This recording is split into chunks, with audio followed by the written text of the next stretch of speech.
जुड़ी हैं Ritu Arora, CIO cab HSBC life insurance की। रितु जी नमस्कार, कार्यक्रम में स्वागत है। रितु जी, एक बड़ा ग्लोबल इवेंट है, फेड की बैठक 25 बेसिस पॉइंट के ब्याज दरों के इजाफे के साथ खत्म हो गई।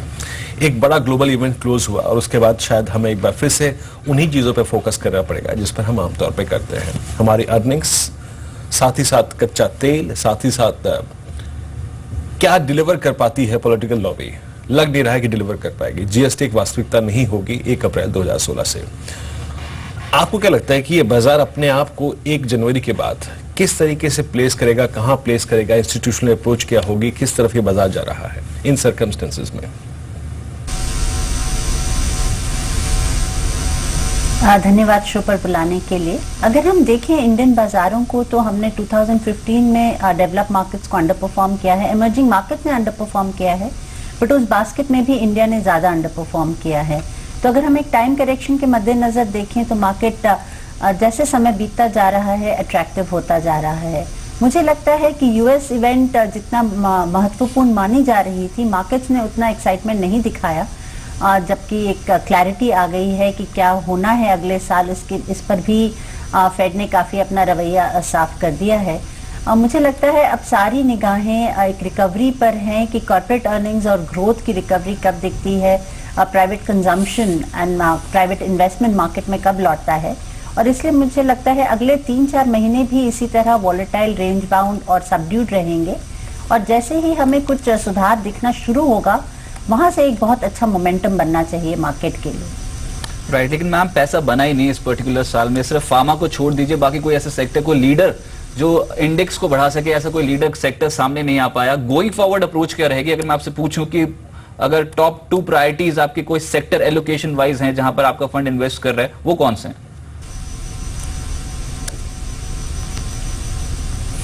मैं कहती रही हूँ कि इस तरह के माहौल में अर्निंग्स पर बहुत ध्यान होना चाहिए। एक टॉप डाउन सेक्टर एलोकेशन नहीं करना चाहिए, रादर एक बॉटम अप स्टॉक पिकिंग करनी चाहिए, जहां पे भी कंपनी स्थिर है, बैलेंस शीट स्ट्रांग है, कैश फ्लोज हैं और सबसे इम्पोर्टेंटली अर्निंग्स दिख रही हैं, और खासकर फार्मा कंपनीज में ऐसा दिखता रहा है। इसलिए अगर सेक्टर के हिसाब से देखें तो फार्मा लगता है ऐसा। इसके अलावा मुझे प्राइवेट सेक्टर बैंक्स पसंद हैं।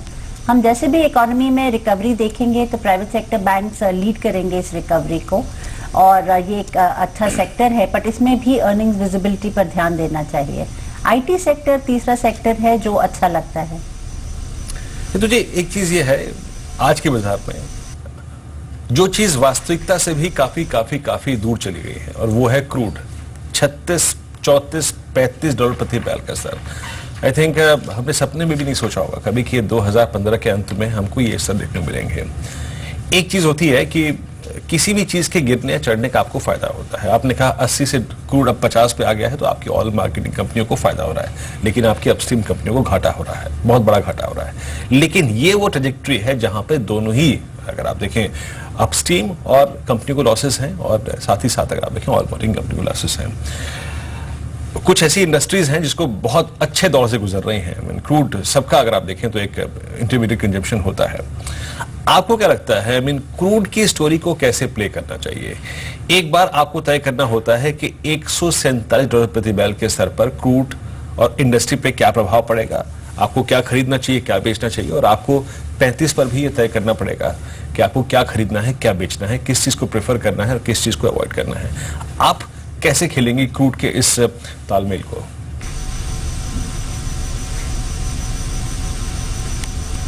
ये बहुत अच्छा सवाल है। क्रूड का गिरावट भारत के लिए, इकोनॉमी के लिए और ज्यादातर सेक्टर्स के लिए बहुत पॉजिटिव था, बट अब क्रूड उस मुकाम पर आ गया है जहां से फर्दर गिरावट से इंक्रीमेंटल बेनिफिट नहीं है, चिंताएं बढ़ती हैं, क्योंकि मिडिल ईस्ट और काफी सारे जो देश हैं, US भी जो क्रूड प्रोड्यूसिंग है, वो काफी चिंता की स्थिति बनती जा रही है, काफी मेजर्स लिए जा रहे हैं। मिडिल ईस्टर्न कंट्रीज में वैट इंट्रोड्यूस किया गया है, जो कि पहले नहीं हुआ है।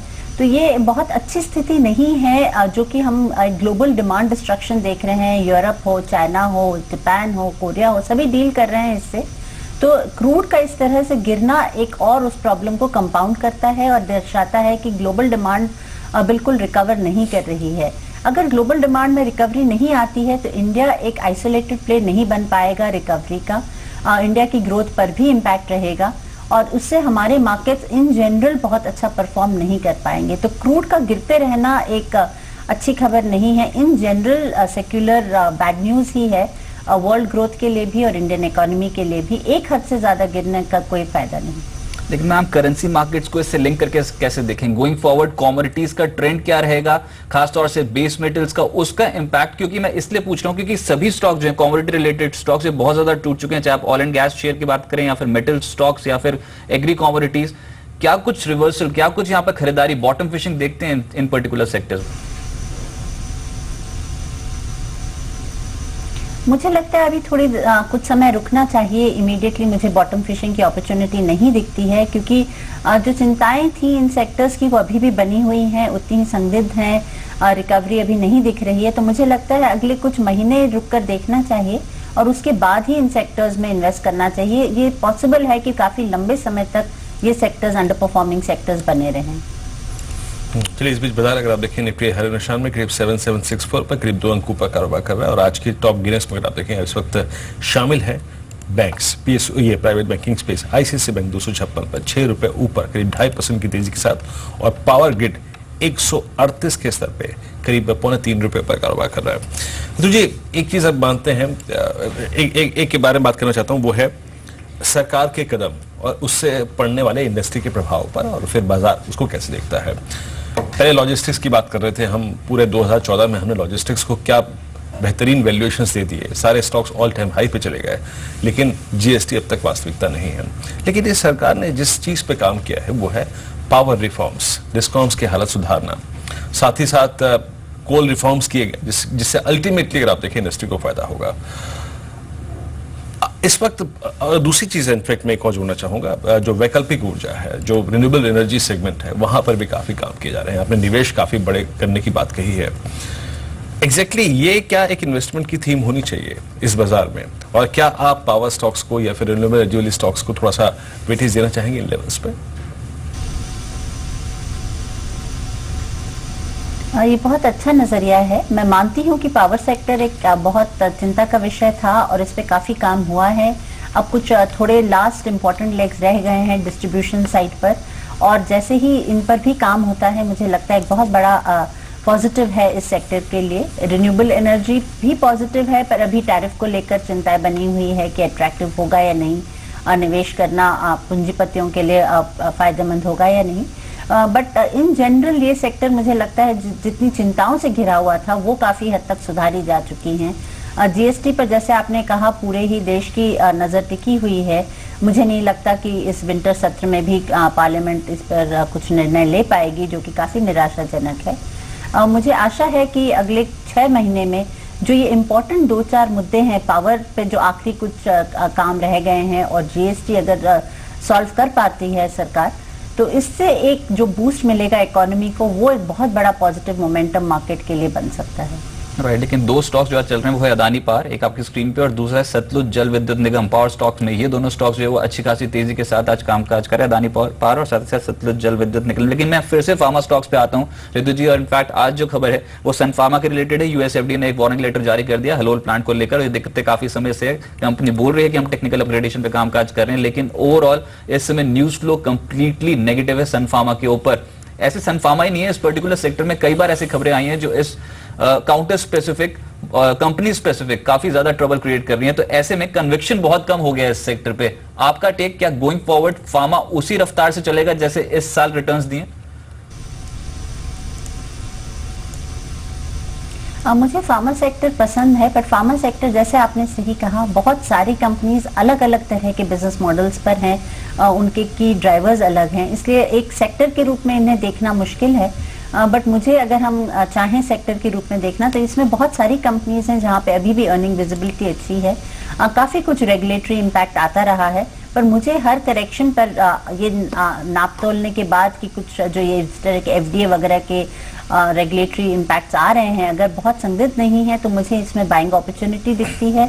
जब मार्केट में कोई दिशा नहीं है तो इस तरह के अर्निंग्स बहुत कम पॉकेट्स में दिख रही है, इसलिए मैं फार्मा सेक्टर को अभी भी पसंद करती हूँ। जी तो जी, जो शुक्रवार को मिड टर्म रिव्यू आया था उसमें कहा गया था कि इन्फ्लेशन जो है वो कंफर्टेबल ट्रेजेक्टरी में है, और जो जो इन्फ्लेशन फिगर बताई गई है वो आरबीआई के कंफर्ट जोन के भीतर है, यानी हम ये मान के चल सकते हैं मैडम कि नेक्स्ट फिस्कल ईयर में भी या फिर नेक्स्ट कैलेंडर वर्ष में भी जो रेट कट की साइकिल है शायद वो चलती रहे, रिज्यूम हो।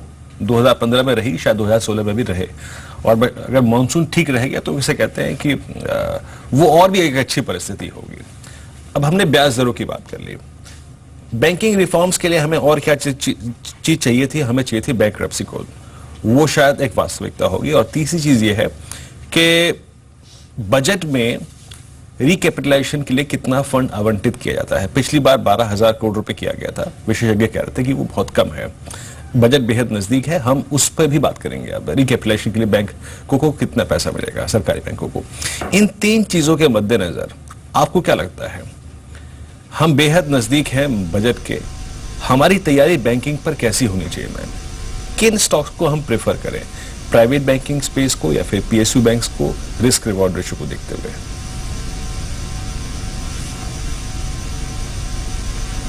मैं अभी भी प्राइवेट सेक्टर बैंक्स की ही राय दूंगी। पब्लिक सेक्टर बैंक्स के लिए ऑफ कोर्स बैंक्रप्सी कोड आने से बहुत फायदा होगा, बट अभी वो कोड पास नहीं हुआ है। उम्मीद है कि इस सत्र में हो जाए, राज्यसभा सपोर्ट कर रही है।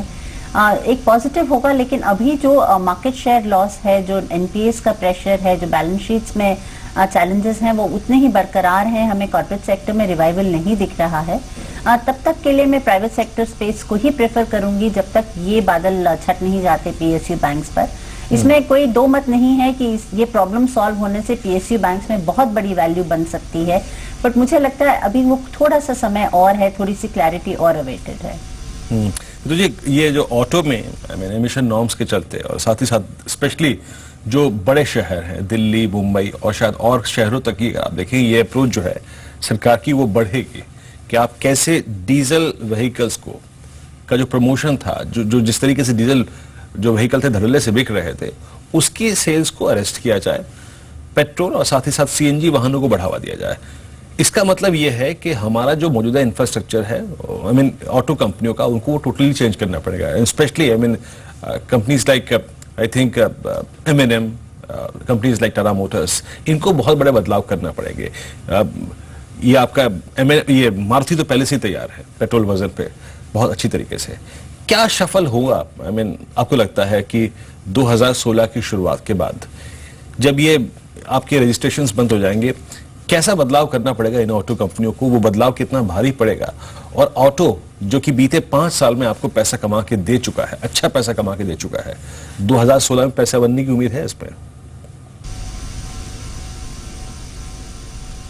ऑटो सेक्टर एक हमारा भी फेवरेट सेक्टर रहा है, हमने इसमें ओवरवेट निवेश किया हुआ है, पर आपकी जो चिंताएं हैं वो बिल्कुल सही हैं अपनी जगह पर। मुझे लगता है ये जो एक ट्रेंड शुरू हुआ है दिल्ली से, ये देश में फैलेगा, क्योंकि सिर्फ दिल्ली में ही पोल्यूशन की चिंता नहीं, सभी बड़े शहरों में है, और इसलिए जो डीजल बेस्ड जिनका बिजनेस ज्यादा है उन पर काफी असर हो सकता है, संभावना है। सिर्फ दिल्ली से इतना बड़ा इम्पैक्ट नहीं है, पर अगर ये आगे बढ़ता है, अभी ऑलरेडी एनसीआर में तो हो ही गया है, और अगर दूसरे शहरों में जाता है तो काफी रिजिक करना पड़ेगा। और ऑटो सेक्टर ऐसा नहीं जहाँ पे टेक्नोलॉजी चेंज बहुत स्विफ्ट होता है, टाइम कंज्यूमिंग होगा, कैपिटल इंटेंसिव होगा, और जो भी डीजल स्पेसिफिक जिनका ज्यादा बिजनेस है उस पर काफी भारी इम्पैक्ट हो सकता है। वहीं पर जो पेट्रोल बेस्ड टेक्नोलॉजी वाली कंपनीज हैं उनको काफी फायदा भी हो सकता है। तो इस सेक्टर में अब एक सेक्टरल कॉल ना लेके कंपनी स्पेसिफिक डिसीजंस लेने पड़ेंगे। तो दोनों ही होंगे, कुछ जहां पर हम बहुत अच्छा परफॉर्मेंस नहीं देखेंगे, तो कुछ जिन्हें ये पेंट अप डिमांड और डीजल की डिमांड शिफ्ट का बेनिफिट मिलेगा।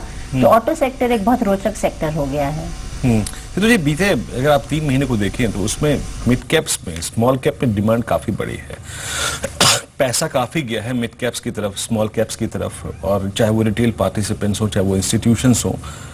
मैं मान के चल रहा हूं कि जिस तरीके से बाजार पिछले 6 महीने में 7 महीने में गिरा है, एफआईज बायर नहीं रहे हैं, डीआईज बहुत स्मार्टली अगर आप देखें इस बाजार को एक्यूमुलेट करके गए हैं, और उनके इस एक्यूमुलेशन के फेज में ऋतु जी मिड कैप्स ने ज्यादा डिलीवर किया है लार्ज कैप की बनस्पत, स्मॉल कैप ने ज्यादा डिलीवर किया है लार्ज कैप की बनस्पत।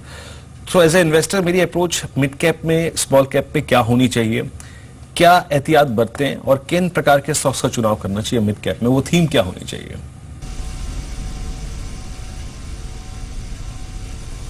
मैं यही कहूंगी कि ये माहौल नहीं है इस तरह के रेंज बाउंड मार्केट में, इस तरह की वॉलिटिलिटी में, कि हमें कैप या सेक्टर के बनस्बत डिसीजंस लें, वो गलत होगा। सिर्फ कोई कंपनी मिड कैप में कुछ स्टॉक्स चले हैं तो कुछ बहुत बुरी तरह पिटे भी हैं, काफी स्टॉक्स वहीं के वहीं पड़े हुए हैं। तो जो इस तरह के कंफ्यूजन में जो सही तरीका होता है वो है bottom up stock selection. Please balance sheets देखें, प्रॉफिटेबिलिटी मॉडल्स देखें, कैश फ्लो पोजीशंस देखें, ब्रांड देखें, डिस्ट्रीब्यूशन देखें। तो थोड़ा सा ज्यादा मेहनत करनी पड़ती है ऐसे एनवायरनमेंट में, और वही कंपनीज खरीदें जहां अगर एक दो तरीके से ही सिलेक्ट करना है तो अर्निंग्स पर ध्यान दीजिए, प्राइस टू बुक पर ध्यान दीजिए, और वही कंपनीज खरीदे जो इन मद्देनजर अट्रैक्टिव लगती हैं। मिड कैप हो चाहे स्मॉल कैप, आप सही कह रहे हैं, एफआईआईज का रुझान लार्ज कैप्स की तरफ अधिक होता है, जबकि डोमेस्टिक इन्वेस्टर्स जो इंडियन मार्केट्स को समझते हैं अच्छी तरह, इंडियन कंपनीज को समझते हैं, वो मिड और स्मॉल कैप में भी इन्वेस्ट कर पाते हैं अच्छी रिसर्च के बाद। इस साल तो एफआईआईज का निवेश डोमेस्टिक इन्वेस्टर्स के मुकाबले कुछ भी नहीं रहा है, करीब $2.5 बिलियन ही रहा है। तो ये ट्रेंड मुझे उम्मीद है चलती रहेगी, फाइनेंशियल सेविंग्स बढ़ती रहेंगी, और अगले साल भी हमें डोमेस्टिक इन्वेस्टमेंट सशक्त रूप में मार्केट में दिखेगा, जिसमें डेफिनेटली अच्छे मिड कैप और स्मॉल कैप चलते रहेंगे।